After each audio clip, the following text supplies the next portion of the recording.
What it is, my dudes. Alright, so we're gonna redo a part because by the time I got finished with it, it was 4 goddamn hours long. So we're gonna do a little like redux of the ending. I'm not 100% sure I'm using that word correctly, but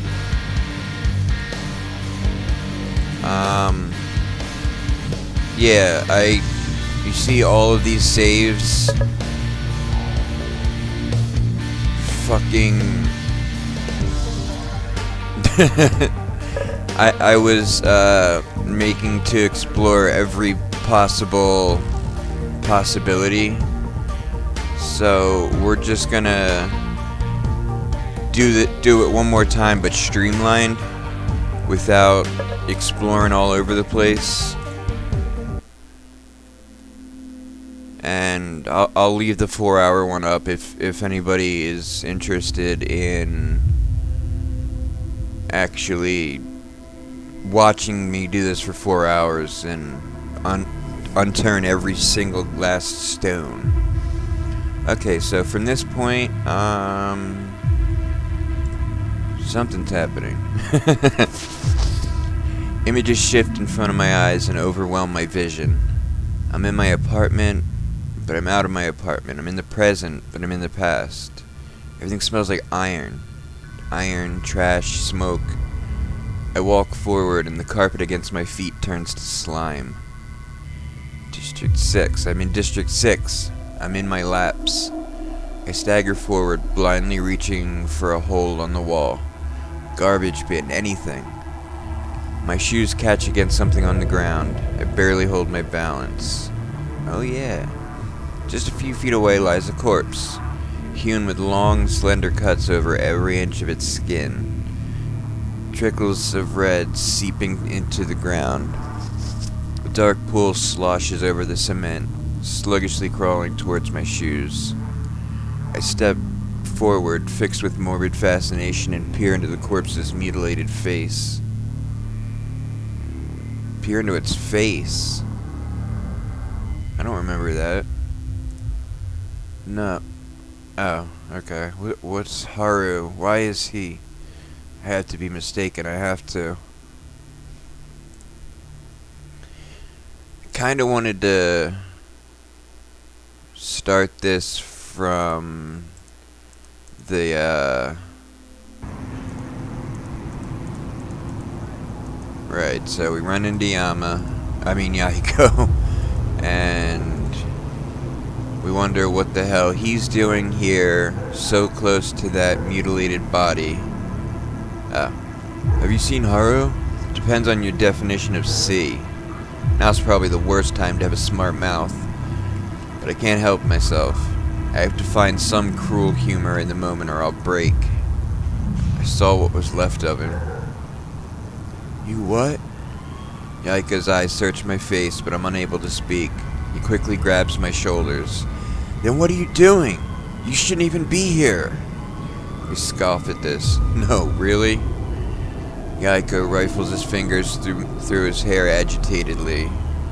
Don't you dare tell anyone. Probably should have worded that differently, but it wouldn't have been as ominous in the foreshadowing. His eyes are pleading, but the urgency in his words startle me. Why not? Look, no one can know about this. His evasiveness makes me wonder. It's almost as if he already knows that Haru died. You're scared someone will find out? He falters, staring at me in disbelief. I'm trying to help you, dude. You have to get out of here now. His voice is flat. I don't even know who I'm talking to.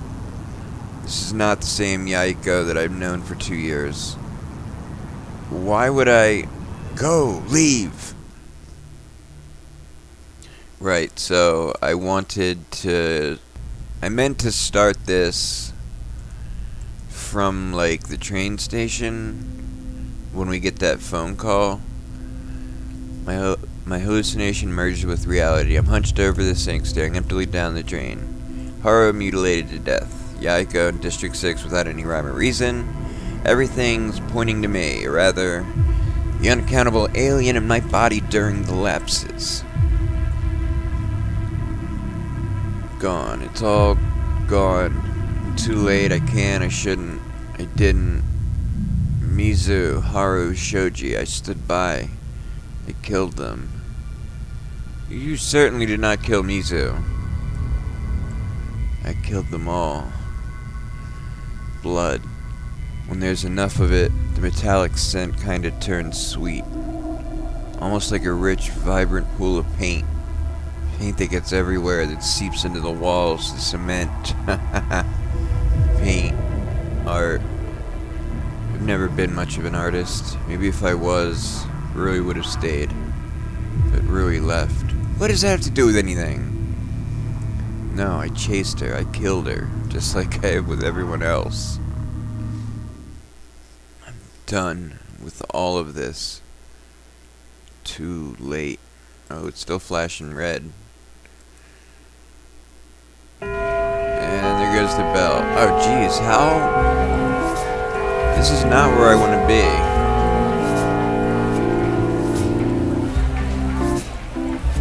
Alright, you know what? I'm gonna just skip until I'm where I want to be. Oh, I missed a peach. Okay, so I must not have saved for 2 hours. What the heck? What? Why was... Did I ever figure out who that shadowy figure was? Alright, so... Lapsed again. I might even start... Wait, what? Police are talking. Are they waiting to arrest me? You know more than I do. What's your opinion on the matter? Oh, this is like a memory or a summation. Who's my errand boy?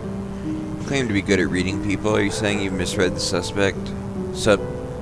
Yeah, suspect. I'm not wrong. And you agree that Yama Ishimoto is the prime suspect. What? Would she? Shigeri, the legitimate detective. Does she believe I'm the killer? She wouldn't, right? The emptiness in my chest promptly dissipates, replaced by pounding fear. If even Shigeri believes it, doesn't that mean that it's true? Wait. Is this where the phone call starts? What if when I'm sleeping, my personality changes and I get up, sneak across town? You know that's not true. Alright, that's enough. This I wanted to go through. Alright, so. Man. I close my eyes and quiet my thoughts, waiting for an image to materialize. Sure enough, a familiar figure steps onto the scene. What are you doing here? I'm here to bail you out, kid. You know, last time I checked, you were supposed to be keeping me sane, not, you know, putting voices in my head. Ha. I can only keep you sane if there's any sanity to keep, kid. Touché. You know, what you're feeling right now, it's dissociation. You're subconsciously alienating yourself from your own emotions due to the anticipating future trauma. Yeah, I know what dissociation is. I like it. You what? It's a painkiller. What isn't there to like? Snap out of it, kid. You can only get to the bottom of this if you dedicate yourself to it 100%. You can't be afraid to feel. Hope you know how cheesy you sound right now. Will it make you feel? Feel what? Exasperation? You can't give up, kid. Not now. Why? Why not? What's there left to discover? That I'm a murderer? A fugitive from justice? Look, do you honestly believe that you're the murderer? Yes. Well, clearly you actually don't, or you wouldn't have dragged me in here. You got my time. You got my time for now, kid. Make it worth it. Yeah, so we're just like basically talking to ourselves in our own mind, and we're projecting a person that we're comfortable with to kind of think this out.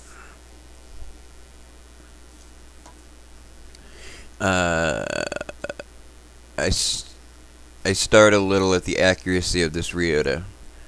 I must have spent way too much time with him.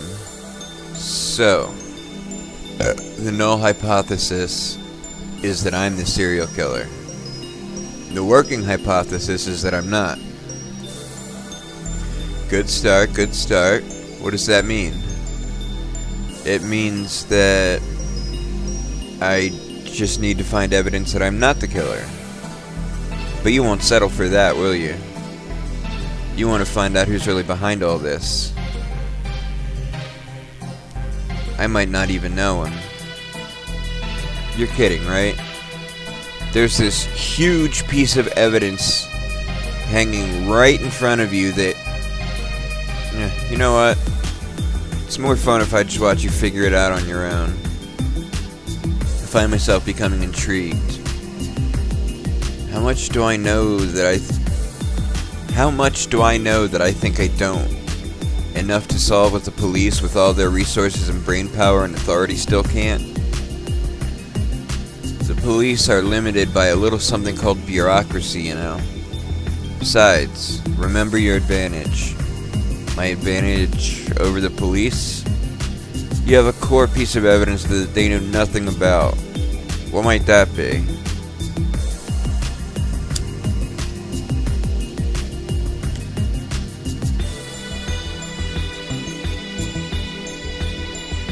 I know I said I was going to streamline this, but I don't think I picked this before. Clearly, they don't share my amazing hair and my to-die-for body. That was a very passable imitation of Yaiko Ikari. 4 stars. Oh, okay. Yes, I did. Yeah, you were. Okay, so this is what he gave us. This is what we actually have. And this is hearsay. I have Haru's phone right here with me because it was in my apartment. Bingo. The police don't have his phone in their physical possession, not like you. They don't have the same hints.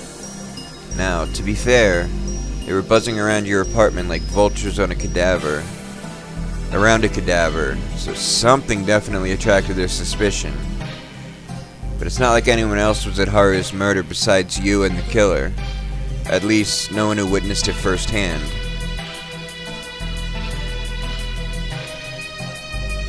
Not only that, but the police didn't come into my apartment until just today. I found this phone tucked away in my apartment. Had to have gotten there somehow. So, whoever put the phone in my apartment knows the code since there was no sign of a break-in. And, well, you're basically saying the killer is someone close to me because they can access my apartment. Yeah, and you don't think it could be, oh, I don't know, me? Oh, really? And how'd you lure your victims out, even though you weren't close to them? Or why don't you remember taking the phone from Haru, or removing its battery, putting it in your drawer? Balance of probability remains that you would have remembered at least one of those events. Not necessarily. Even so. Well, I guess going by probability. I'm not seriously entertaining this Dr. Jekyll and Mr. Hyde play, kid. You know your own medical reports. The lapses are a problem with your memory, not your behavior. Could have changed since then. Do you know how sad it is you're losing an argument with yourself? Just move on, kid. We've only got so much time. Even I have to admit that's an unlikely scenario. Right. So then what? So, assuming you're not the reason why Haru's phone is in your apartment, how did it get there? Well, someone else had to put it there. Good. Who and why? The killer to frame me? Damn it. That would have been the only other person. That would have been the only other person with access to Haru's phone before the police arrived. And the police wouldn't have planted the phone in my apartment. Hey, now we're getting somewhere. Even if you found the phone, the killer wanted to make certain that you wouldn't know what it was for. Why did that fail? Huh? Well, you found out it was Haru's phone because you turned it on. That was clearly not within the killer's plan. So he's saying the killer didn't know about the wall charging feature. The killer might have taken out the battery, but he didn't know I could power the phone just by plugging it into the wall charger. Which means he knows about some technology, but not all. He knew enough to take the battery, but not enough for the latest features. Good going. You might actually solve this for real. See? You already know one thing about the killer the police don't. Hooray, let's throw a party. Oh, suck it up, kid. There's another weird thing about Haru's case that you might need to remember. Happen to know what it is?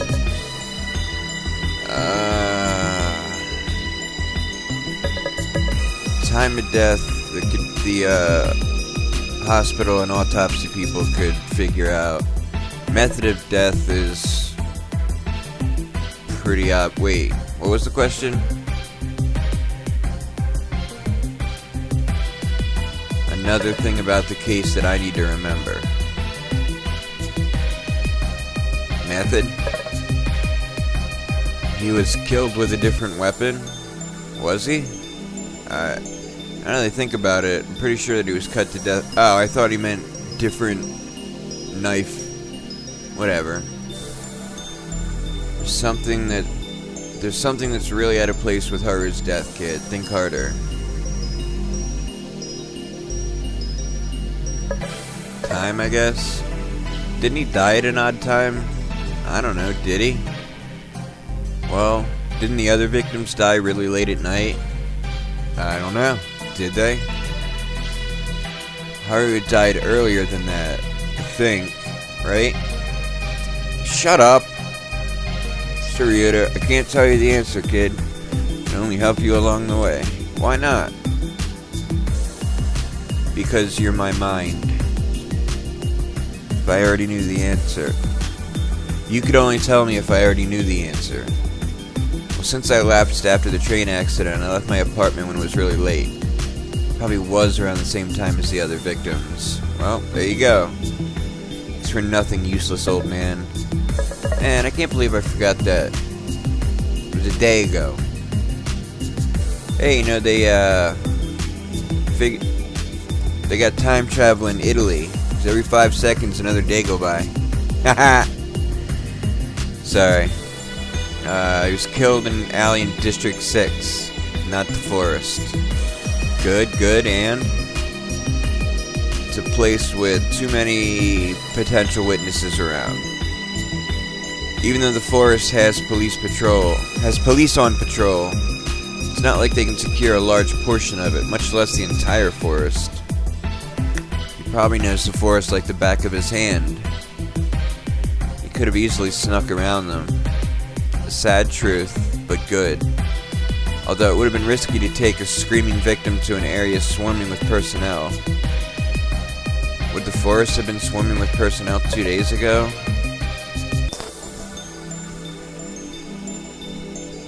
I like how it's just yes.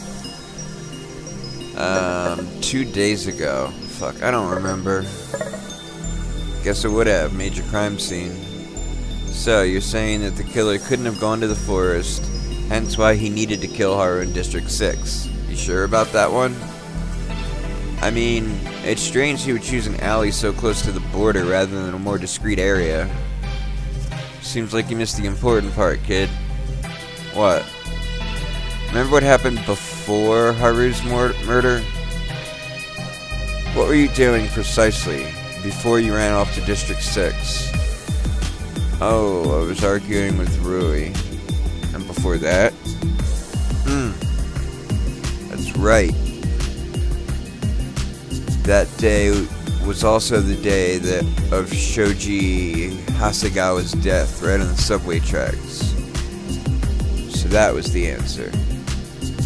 And I can't imagine that the group of the forest would be anything more than a skeleton crew. Well, technically those would be two entirely different divisions. One's with violent crimes, the other's probably with civil affairs or something. Usually, yeah, but it might have been reported as a murder. Yaiko was arrested and interrogated for it. Did you see how easily he walked out of it? Must have been a witness interrogation, not as a suspect. Well, it's either that or his parents were influential enough to... Okay, we're getting off topic here. Let's just settle it like this. It's likely that it was handled by the Violent Crimes Division because it involved the death of another academy student in the wake of multiple student disappearances. Furthermore, there were 3 witnesses at the scene. You, Yaiko, and Rui. All of you are also academy students. Wait, Rui was at the scene? Or what scene? God, I hate memory.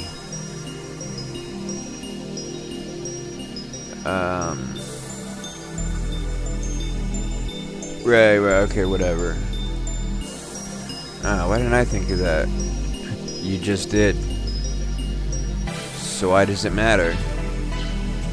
The forest was still a fairly viable option, and at the very least, it would be away from overly inquisitive citizens.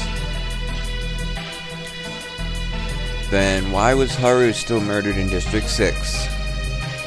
I guess it didn't mean the killer wasn't entirely in charge of his circumstances. Things didn't go according to plan.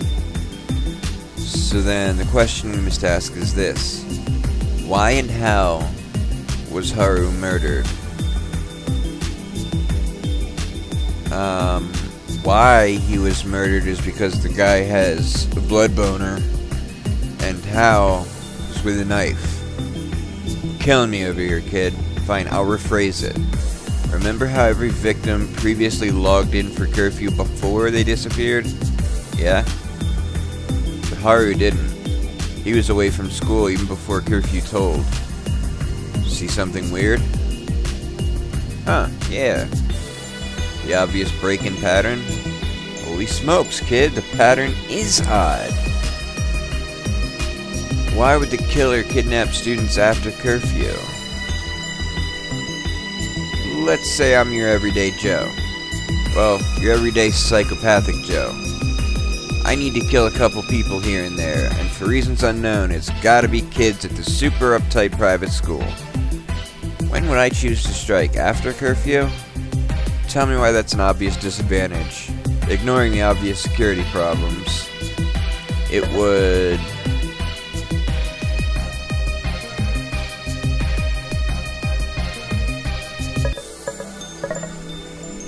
Because security locks down on the school after curfew. Only a few people can be out and about.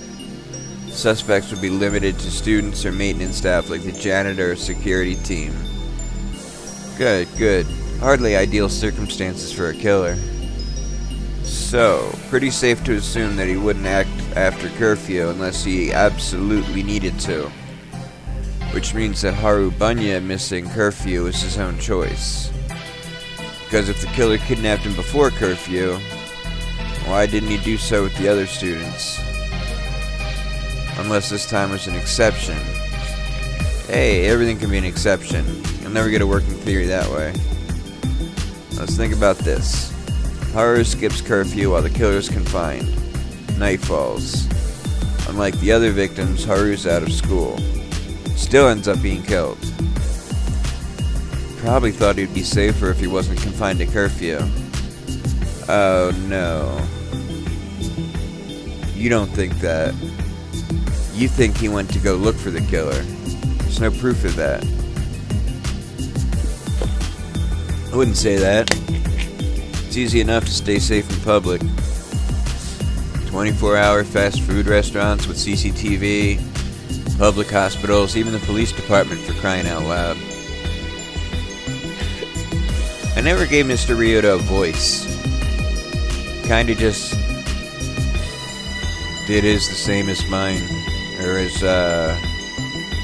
whatever my name is. The killer might know the school security system like the back of his hand, but he can't control all of Isamu. Yama, that's my name. And Haru didn't seem like the stupid type.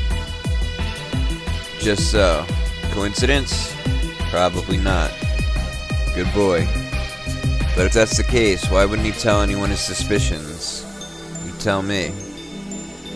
Because he didn't have any. He was just gonna tail the first guy who left the school. And on that note, why didn't he notify the police if he was gonna take such a risky action? Why wouldn't he notify the police? Why wouldn't he indeed? This is what you want me to feel. Correction, this is what you want you to feel. Because I have to understand what Haru is thinking. You only don't understand Haru because you're distancing yourself too much. It's time to get real, kid. Check that phone of yours. Check my phone. I stumble out of my concentration in a disoriented mess. Still in the subway, which is now completely empty. How long have I been thinking? I peer around the abandoned platform, nothing but the soft flickering of dim lights. I guess that makes sense. This isn't exactly a major station. A dull vibration in my pocket of my pants redirects my attention. I hope this is the phone call I think it is, or that I'm wanting. Oh, that's right, my phone must have been vibrating all this time. From Shigeri probably, to lure me someplace or another. Or some teacher who to warn me on my absence. Maybe even a friend who's wondering where I've been. I've been vibrating from the moment I entered the subway. Vibrating incessantly. Fucking answer it! Commotion. I tend to shut it out when I'm overwhelmed. Distancing myself from reality, as Mr. Ryota would call it.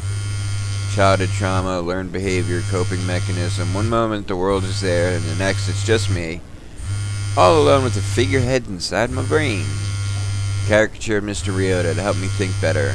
Or caricature of Rui to stabilize my emotions. Such extremes haven't been necessary for years. After all, what excitement happens in high school? Gossip, relationships, bullying. Now I'm distant. I feel it in myself. Something hollow, cold. Something that apparently couldn't even notice the vibrations of my own phone. I guess I eventually noticed. Humor myself and scroll through the notifications. Daily, mundane life, I expect. Dude, who's been calling for this long?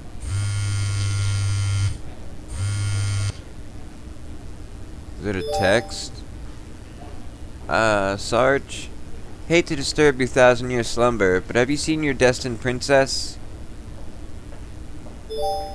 Dude, have you seen Rui? Is Rui with you? Rui MIA after school. Respond ASAP. Rui's missing? I don't even realize it, but my fingers weaken and my phone slides through the spaces between my knuckles and turns end over end, clatters to the ground. The shrill impact of fine glass against concrete echoing down the hall. Utterly abandoned passage in which I sit. Hollow. Rui's missing. Started out as a disappearance 3 times. A disappearance from school. Mysterious vanishing after a logged curfew. No one can find them. No one can contact them. Phones are tracked. Phones are tracked and found in garbage disposals. Closed-circuit TV footage turns up corrupted or deleted or looped. Then the bodies are found, peeled, sliced, ripped apart. The mutilated remains of what was once a human being. But if one of those bodies, one of those victims, someone who gave terrible, rending screams that only went unheard, was Rui. Waking up in the cold dark, greeted by a pale, croaking voice, seeing nothing but the sheen of a blade in the moonlight. Something that saws through flesh. I force a shaky breath into my lungs and my chest constricts. The world pulses. Rui is the next victim. Afternoon disappearance. Another break in the pattern. One more shaky breath. My vision spins. Rui's with the killer. With someone whose mask is perfect. Who disappears without a trace. Who eludes the police without effort. Like everything's just a game. Someone who isn't caught by an army of highly trained officers of law enforcement. Someone who I could never dream of catching. Rui's going to die and there's nothing I can do about it. I'm just a 17-year-old kid hiding in the subway like a homeless beggar. A refugee of police custody. From police custody. Rui's smile, her teasing, her nagging, gone just like that. Another figure who entered my life, only to leave me, violently ripped away before her time. Another person who deserved to live so much longer. Pull yourself together. Yeah, this is where we get our pep talk from all of our brain friends. Moping around doesn't help anyone. If he wants to be useful, then be useful. Lizzie. Figures I'd see you. You like to challenge me. Guess this time wouldn't be any different. So, things aren't hopeless? What amazing advice do you have for me? This comes almost mockingly. A crushing weight has filled the space that was once empty and shock. I have nothing left but sarcasm and cynicism. In response, Elizabeth's image flickers into Mr. Ryota. There's still a key I have to remember about Haru's case. A key. Recall it. How did you stumble on the killer in the first place? Haru sent me a location ping. It's only after the sentence spills out with too much ease that I realize its irregularity. Haru sent me a location ping. We're not even close. Not only that, there's barely any time between the location ping and his death. So somehow, in his last moments, just before he died, he decided to send a location ping to me? I fervently racked my brain for an answer. Would Haru really do that? Would he really put the fate of his life on me? I scanned through the flowcharts of known ways people socialize in my head, but it turns up blank. My brain is freezing. I can't see beyond the mental image of stumbling on Rui's body. Cold and bloody, mouth open in the last remnants of a scream. No, Haru. Location ping. Why would he send it? Why? Blood, terror, crushing force of water. No! Stop. Must think. I force all the habits from excessive therapy sessions into practice. Deep breaths, tall spine, tense all muscles and relax slowly from top to bottom. Her life is at stake. Rui could die any minute. Maybe she already has. Or maybe she's crammed up in whatever sick place this psycho has, waiting and dreading the moment when nothing will be on her mind but excruciating pain. Damn it! Mr. Ryota bleeds into Elizabeth, flickers for a moment, then bleeds into Misaki. Yama, I can't do this anymore, Miki. Please, just leave me alone. I know this is hard, but right now, you're the one with the best chance of finding the killer. Because of this damn phone. You know what? Fine. I can't handle this on my own. I'm giving it to the police. Won't they just arrest you? Yeah, but they'll find out I'm not the real killer. But they have to trust your word that someone else put a phone in your apartment rather than you taking it from Haru himself. It could take days, maybe weeks to clear the situation, even if you are eventually found innocent. And by that time, Rui will be dead. Miki, please help me. Rui, don't you love Rui? She needs us. In that case, do you remember whether someone sent you an out-of-place location ping? I've received and sent too many damn location pings to keep track of. Maybe you can narrow it down. Maybe you can start using your head. Before Haru Banya, was there anyone else who accidentally sent you a location ping? Actually, now that she mentions it, I remember something. You!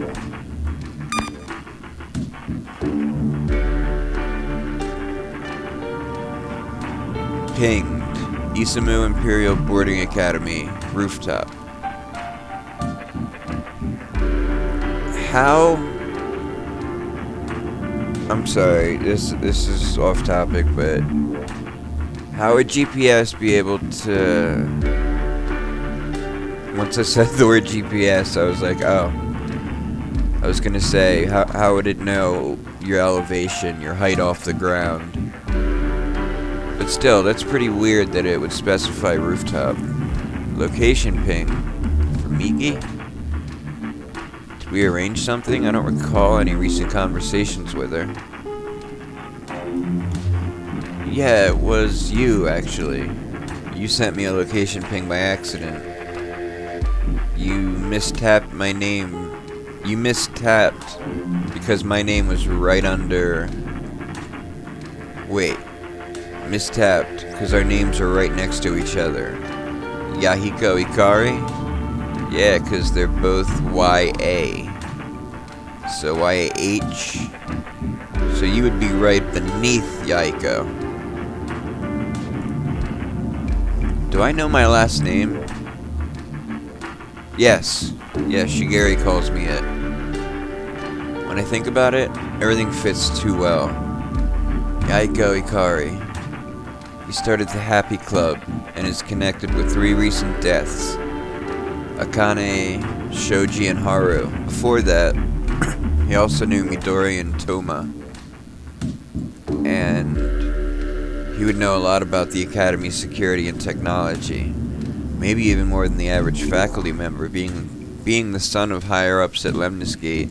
And I've seen how in the blink of an eye he can shift from joy to depression. Almost as if he has perfect control over how he wants his emotions to be seen. And he knows me. Knows the code to my apartment, knows my schedule, knows my actions and my reactions. And he was there. The murder of Haru. Yahiko Ikari was there. He had coincidentally run into me, seeming flabbergasted that I was there, so kindly offered to cover for me.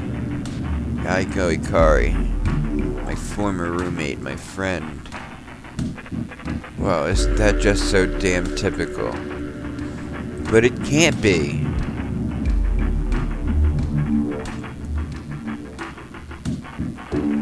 He's not a serial killer. No.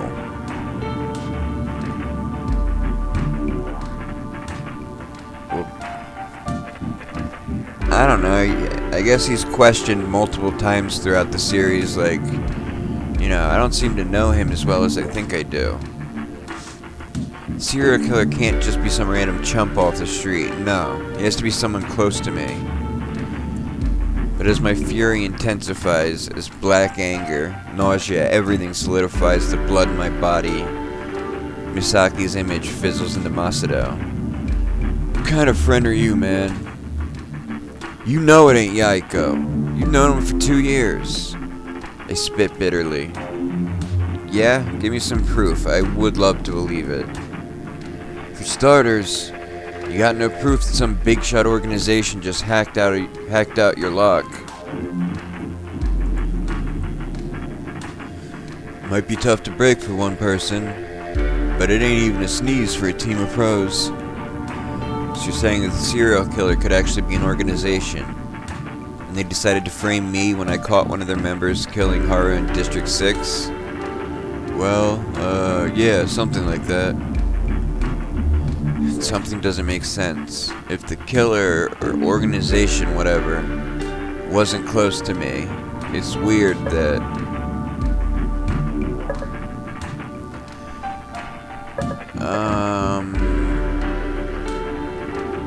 I would say it's weird that I'm still alive, but I wouldn't be very good as a patsy if I were dead, right?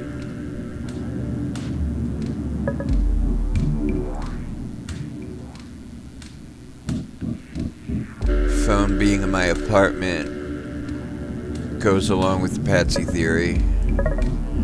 If an organization really was behind framing me, why would they be killing students? What? I don't get it. What's that got to do with anything? Wait. Maybe they were hired to kill some kids. How the hell are we supposed to know anything about their motive? Why does my damn brain have to fail me now of all times? I have to rethink this. Something went wrong in my reasoning. If an organization really was behind framing me, then Haru's phone shouldn't be in my apartment. Why not? Because accessing it, they shouldn't have been able to... I mean, damn. God damn it. Didn't I just say they could have hacked it? You did.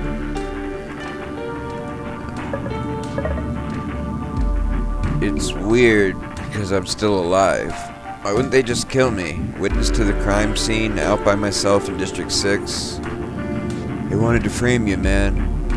Framing someone who's alive does a whole lot more than framing someone who's dead. Especially if he can't really defend himself. But that's the thing. How could they know I couldn't defend myself? Huh? The only people who could possibly know about my lapses are ones who are close to me. Really close. Rui and Misaki for sure. Maybe you and Yaiko.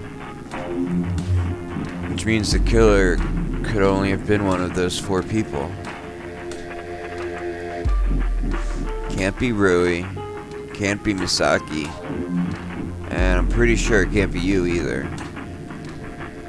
But you don't think that way for Yaiko? You want me to list the evidence alphabetically or chronologically? I can't believe it, but Yaiko actually fits. Let me ask you one thing, man. Do you really think that Yaiko's the serial killer? I just told you that. Do you really believe, like you believe the sun will rise every morning, and I'll badger you at track every day, that Yahiko's the man? No. I don't. I honestly don't. Neither do I. Everything goes against him, but for some reason I just can't imagine that Yahiko would be the serial killer. But isn't that shallow-minded? Isn't that foolish? Couldn't my reluctance lead to Rui's death? Right then. Oh, he is a lot taller than her. Masuda's image fizzles into Akira, who jabs an energetic finger in my direction. Righto, cheerio! Time to think of this from another angle. We got ourselves some tricks up our metaphorical sleeves, Sarge, so don't give up yet. Yeah, no offense, you're not exactly the person I want for logical thinking. Oh, but what you need and what you want are 2 completely different things. Like dying versus not dying. Oh, what do you suggest? Well, you have a suspect now, right? Don't flip the turtles out before you proved whether he's guilty or innocent. What? Flip the turtles out? That's like counting your chickens before the avian flu strikes and wipes them all off the face of the planet. So, find proof of Yaiko's innocence. Easier said than done. Much easier said than done. Oh, I wouldn't say that, Sarge. You got some things stewing in that brain of yours. Such as... Akira suddenly morphs back into Misaki. Don't you remember how the killer forgot about the phone's wall charging feature? Yeah. Yaiko loves technology as much as I do. Not to mention his parents work at Lemniscate. If he was the killer, do you really think he would have forgotten something so simple? That, well, right, but by itself it's pretty weak.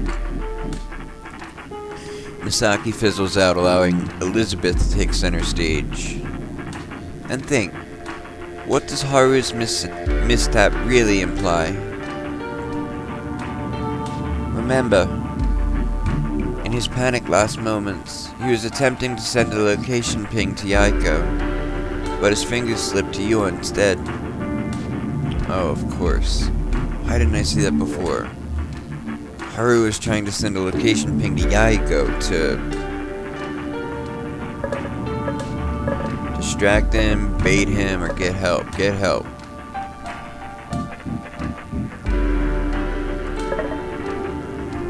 Haru wanted to let Yaiko know that he was in danger. If Yaiko saw he was in District 6, well, I think even Yaiko would know that something was wrong. Correct.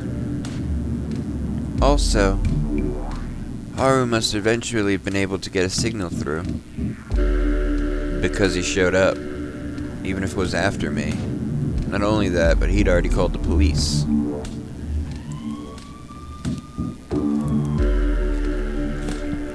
Trying to help you, dude. You have to get out of here now. Why would I... Go, leave! Which means that your entire basis for suspecting Yaiko Ikari is now null and void. A little part of me relaxes before realizing this doesn't solve anything. Rui's gone, and I'm nowhere closer to discovering the killer than I was before I started thinking. Rui is still in danger. I'm still a runaway convict. Serial killer is still running amok, having his grim little parties. There's nothing I can do. Is there nothing I can do? Nothing? Wait one moment. Think. Why did Haru notify the police before he began tailing the killer? Oh, why did he not? Like me, he's a capable individual. We don't just miss such things. Why indeed? Why wouldn't Haru have requested backup? Or at least given an anonymous tip?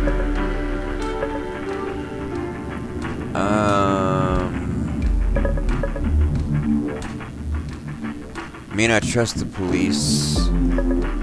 Didn't want to alert the killer. He didn't lose access to his phone yet. Maybe he thought that if he spoke with the police, the killer would somehow learn about it and start playing safe. But that leads to a different assumption. The assumption that the killer would somehow learn any information told to the police. In other words, that the police are corrupt. If that's the case, then it would make sense why Haru wouldn't contact them. Simply put, he didn't trust them. Didn't trust them. Why? Personal traumatic encounter? Previous difficulties in dealing with law enforcement? Or it could be something else? Could it be that Haru saw something in the police? Something that he could never forget? You know more than I do. What's your opinion on the matter? He was my errand boy. You claim to be good at reading people. Are you saying that you misread the suspect? I am not wrong. Then you agree that Yama Ishimoto is the prime suspect. I agree. Could Haru have seen corruption? Why is it that a student was the first one to think of camping outside of the school and tailing the serial killer? Right? Why wouldn't the police have done that? Why is it that the investigation force didn't even go through the school, scouring the area for any evidence of the killer? Why is it that no city CCTV ever turned up with any results? What of all this time sitting behind the curtain, watching us dance? The police were just there, laughing, watching us run in fear as they pretended they were trying to protect us. And that would mean Haru died for nothing. Yahigo called for nothing. And now, Rui will disappear, be shredded to pieces, will be left to rot for nothing. And there's nothing, not one damn thing that I can do. Catch the killer, find the evidence, package him up and ship him to the police department, and he'll just walk free because it was all part of the plan. Or worse yet, they won't even catch him. They'll have him surrounded and he'll miraculously break free, and they'll give chase like a bunch of fools. And Rui will die for nothing. Rui, with her fiery passion, her love, and her endless enthusiasm for her dear ones, will pass into the fate of nihilism. Whether there is no intrinsic value, no purpose, no beneficial weight to her sacrifice for me, she'll be remembered, maybe by a memorial for victims who were the targets of a horrifying serial killer who will, maybe, one day, be brought to justice. That would be her only identity. A murder victim. A girl who had her whole life ahead of her. One more poor soul in the annals of injustice. No one would know her smile, or her little quips, or the way she bit her lip when she was nervous. No. The name Rui Hayata would only bring nods of pity and despondent sighs. And if she's really lucky, fuel for a movement or for treatment of mental illness or weapon control or some other political objective. And then as days pass on, as time becomes months and years and decades, she'll be forgotten forever. Drowned out in the names of other victims who will be remembered with nothing but nods and pity and despondent sighs. Nothing but non-existence. Ari! Ari suddenly appears and stares at me with such intensity that I swear she's almost real. Do not lose focus.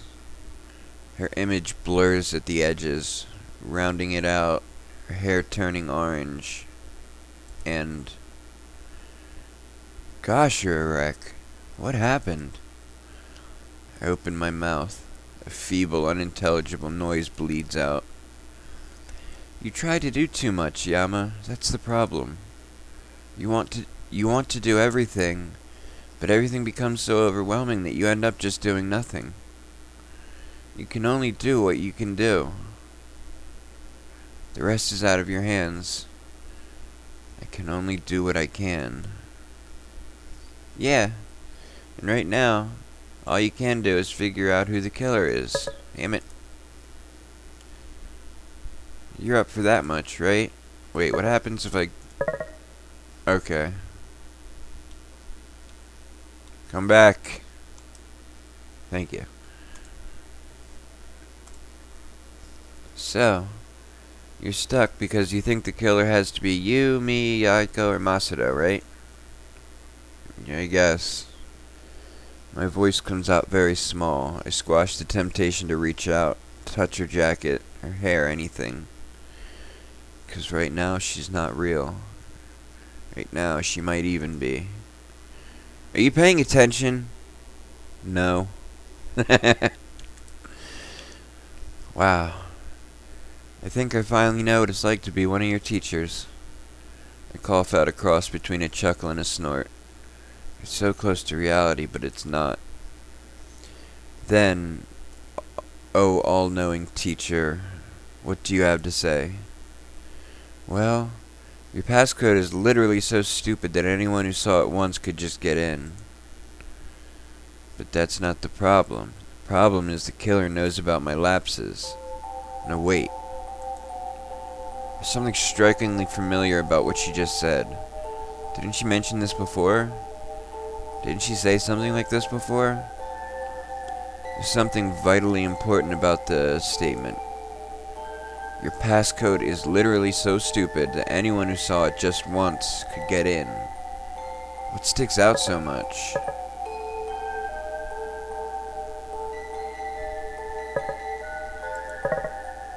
Just once.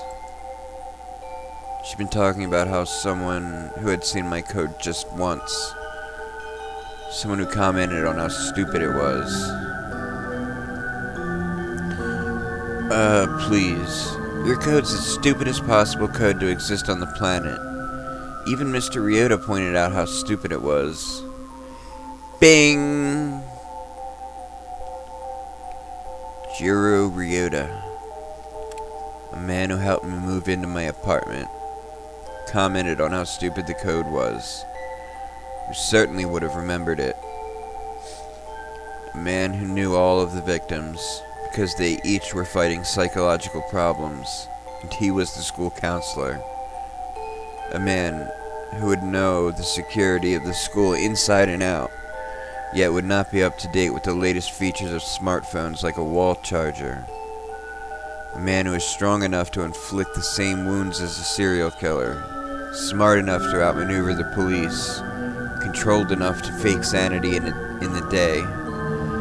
A man who after curfew is free from his duties, and a man who would approach me after seeing me at Haru's murder site, surprised that I didn't seem to remember what had happened. A man who would certainly be curious at my unusual reaction. A man who could access the confidential school records and learn about my lapses from there. A man who I trusted. Trusted too much. Why? It's not you. There's something I must have missed. A proof, a theory, anything. Why? Why did it have to be you? Damn old geezer. Why? Why would you even... Nothing but silence. Silence of finality. Of a door that's been opened and can never be closed. All tension leaves my body. I can vaguely feel myself slumping on the subway bench, neck uncomfortably stretched to accommodate the weight of my head. Mr. Ryota, my mentor, my friend, and the serial killer. Ah. You're really different today, Yama. What's bothering you? Back then, I should have seen it. Because why hadn't anyone else noticed?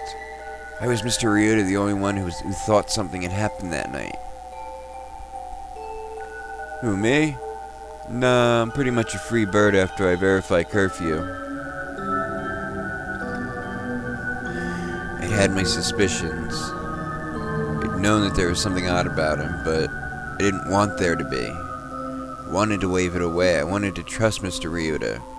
I wanted just one person who would understand everything and stay on my side. Well, there's no explicit rule saying I can't use the confidential database. I'm pretty sure there is. Nope. I may be faculty, but I'm not a teacher. It's only stated that teachers have to request special permission. I checked the loopholes. Right. You know how the entry student application to the academy requires a psychological analysis by a qualified physician, yes?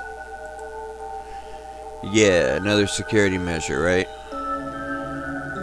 Let me read this and see what you think.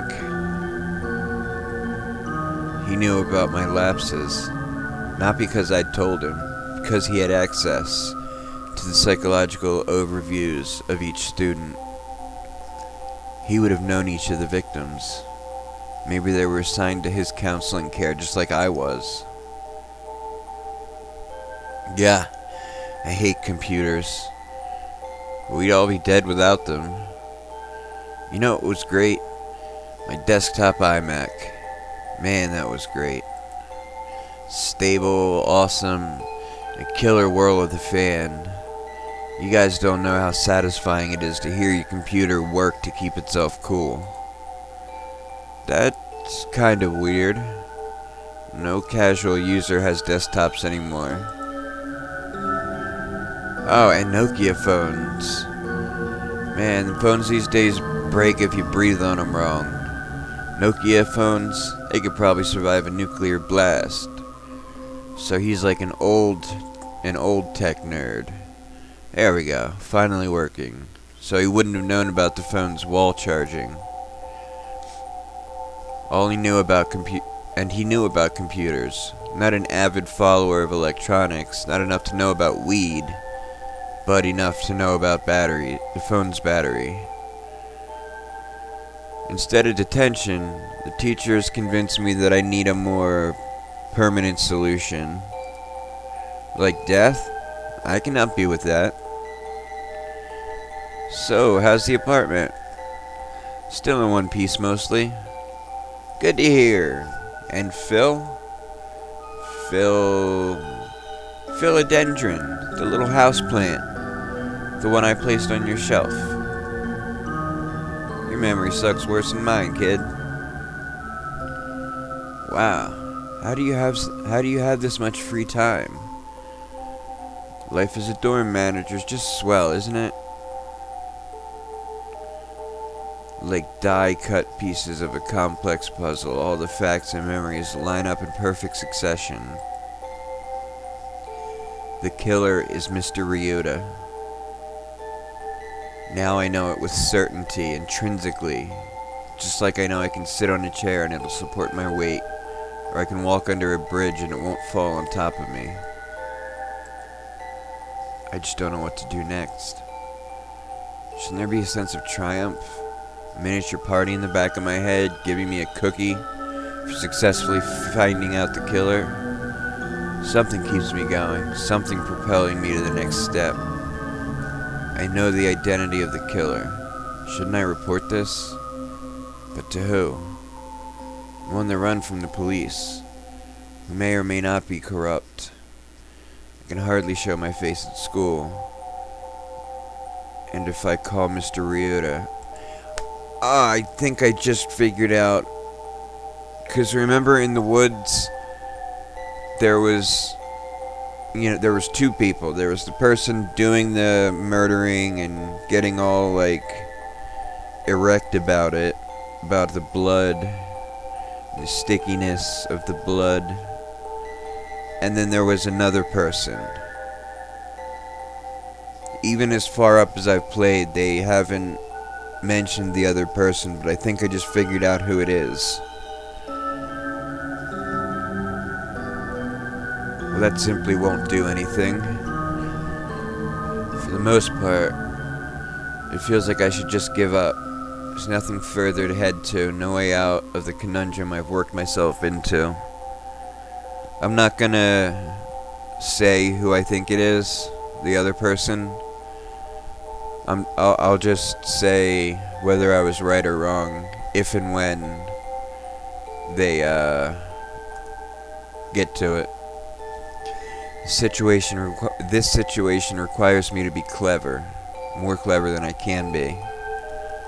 I want to think myself out, find some magical solution, but sometimes it's just not there.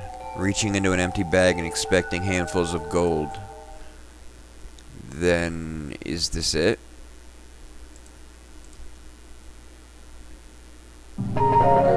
Oh, someone's calling me.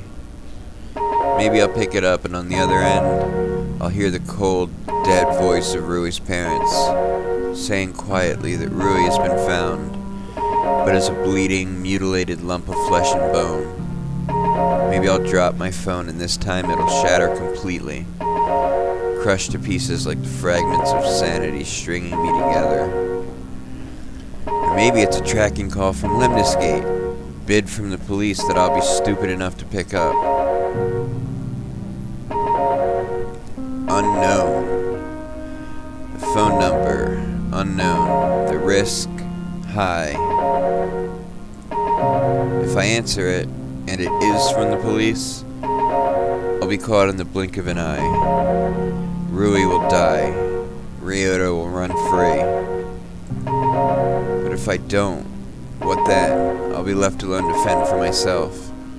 Somehow I'll have to extract Rui safely, and catch Ryota, and somehow stay alive. Is it even possible? Or do I need help no matter how much I despise it? Alright, so we'll call that part 1 of the Redux, and part 2 will be here on, because this is where I initially wanted to redo, but I guess I don't know. Words and not thoughts. Alright, any up for part 2?